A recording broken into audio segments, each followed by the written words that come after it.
The 1% rule is the most popular tool in real estate investing. But in an expensive market like Seattle, it's almost impossible to make it work unless you do one thing. Today, I'm gonna share with you what the 1% rule is. I'm gonna share with you what market where it works and what market where it doesn't work, and how we're still buying deal, making a pencil like in the market like Seattle by using this concept called ADU and detached ADU. Here's how the 1% rule works. It says that, let's say your monthly rent should equal to at least 1% of the purchase price. So let's say the purchase price is $500,000. It should equal to at least $5,000 a month in rent. Now, that is just a quick filter that most investors like myself use to go, hey, this is a great investment property because if you can get it at 1%, it's gonna cash flow well. Well, in theory, that works very well, but it only works in certain markets. So let's say, for example, in Seattle, the average home is about $750,000. That means you gotta rent it for at least $7,500. Well, the problem is, home like this, we're not gonna rent for $7,500, even though they're $750,000. You'd be lucky to get probably $4,500. So you can see, $4,500 and $750,000, it's not even the 1% rule. This is why most real estate investors, they don't buy homes in an expensive area like Seattle because it won't work. But here's how you're gonna make it work if you're living in Seattle, an area like California, New York, using this new concept called ADU. All right, so let me show you how we turn a bad 1% deal in the Seattle market into actually a good 1% deal and how it works in Seattle. I'm gonna break down a whole example of a real deal and show you how we are actually coming close to 1% or equal to 1% rule in the Seattle market, okay? This property here, we got this property, a 2-bedroom, 1-bath, unfinished basement. It was a major fixer for $455,000, $455,000, okay? It wasn't really livable, okay? Even if you could live in it, the most you can probably get out of it is probably maybe $2,000, okay? You're not even gonna cover the mortgage. So this is what we did, okay? We actually remodeled the whole house inside out, top to bottom. New roof, new window, everything inside brand new. And we ended up finishing the basement, okay? We actually added 2 more bedrooms and a bath and a whole kitchen downstairs, all right? So now there's 2 bedroom, 1 bath upstairs, 2 bedroom, 1 bath downstairs with a full kitchen. We ended up spending $170,000. So 455 plus 170, we're all in for $625,000. This house now is done now, okay? It got appraised for $825,000. So we created $200,000 worth of sweat equity on this house right here in the front. Now we rent the upstairs, okay, just so you know, for $2,000. Actually, we rent the upstairs for $3,500, and then we rent the downstairs for $2,000. We get $5,500 for this one unit. Now, I didn't buy the property for $825. I'm all in for $625, and I rent it for $5,500. So it's not a 1% rule, but it's damn very close.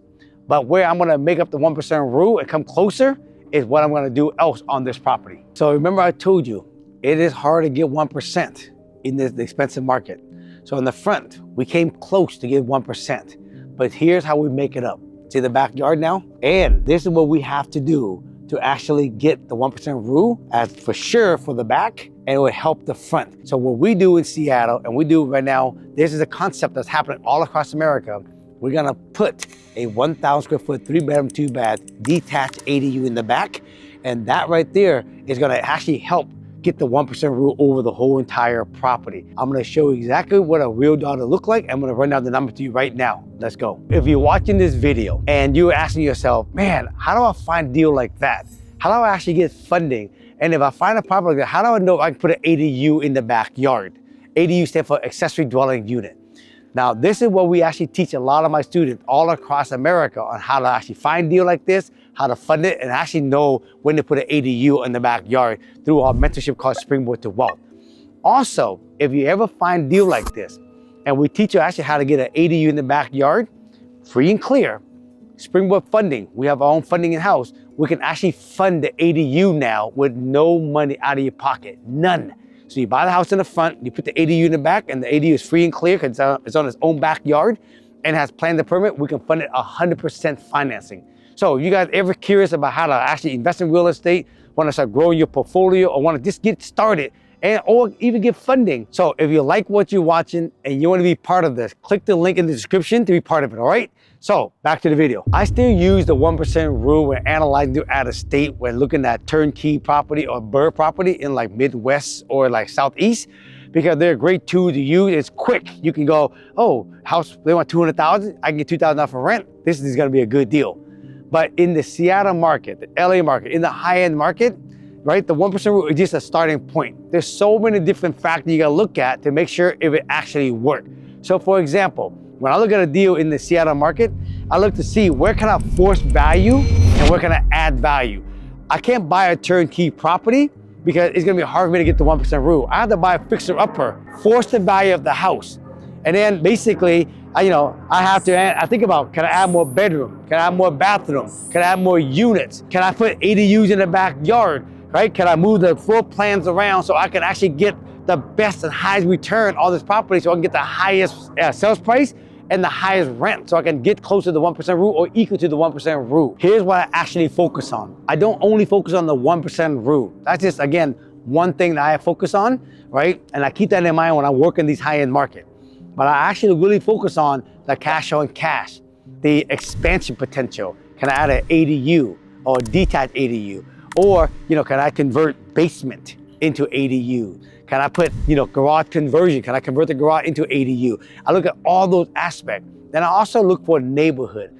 I used to go after the really, really cheap neighborhood. I call it the D area.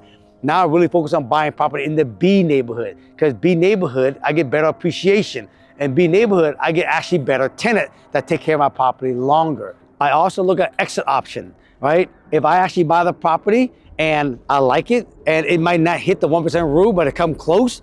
But then, if I got good appreciation and it's in an area where it appreciates at least double every 10 years, but it also has a lot of sweat equity in it because I bought it as a fixer and I burned it, I can also turn around and sell it and make money right away. So I have multiple different exit strategy versus some people, they just focus on the 1% rule and they buy in shitty area. They don't have a lot of appreciation, so they only force to have only one exit strategy. And lastly, one of the most important thing in a high-end market is this: how much sweat equity can I create on these deals? When we buy bird property in an expensive area, we create huge sweat equity. Sometimes these equity, we could actually get 20, 25% plus in sweat equity. That's like 200,000, 300,000 sweat equity. And to me, you guys, that's huge, because when you create that much sweat equity in time, when it double every 10 years of these property, your net worth grows so rapidly, and sometimes it will outperform or even do better than just having cash flow only. So if you've been thinking about investing in real estate and you don't think it's possible, think again. The 1% rule is just only a starting point. But if you want to win in an expensive market, you gotta start thinking and getting creative.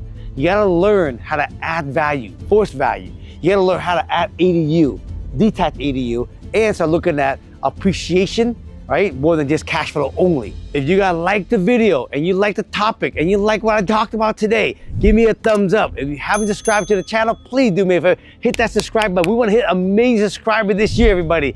Until then, you have any other question, comment below, let us know what kind of video you want us to make. Until then, we'll see y'all soon. Peace out.